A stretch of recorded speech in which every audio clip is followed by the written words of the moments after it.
बहन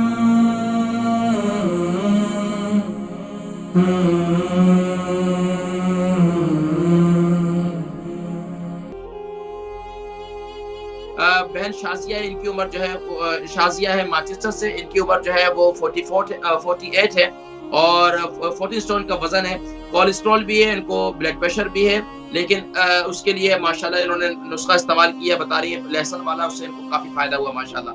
अब वज़न की कमी, ओवरवेट है तो चाहती है वज़न की कमी के लिए।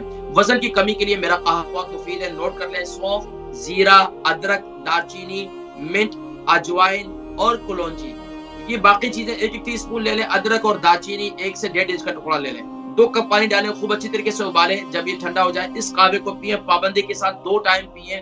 आप 1 महीना 40 दिन आप इस्तेमाल करें, 40 दिन के बाद अपना वेट करें। आपको अगर वेट कम ना हो तो मैं भी प्रोग्राम में आता हूँ, तो आप मुझे बता दीजिएगा कि हकीम साहब मेरा वज़न कम नहीं हुआ। इंशाल्लाह आपको वज़न बेहतरीन कम होगा।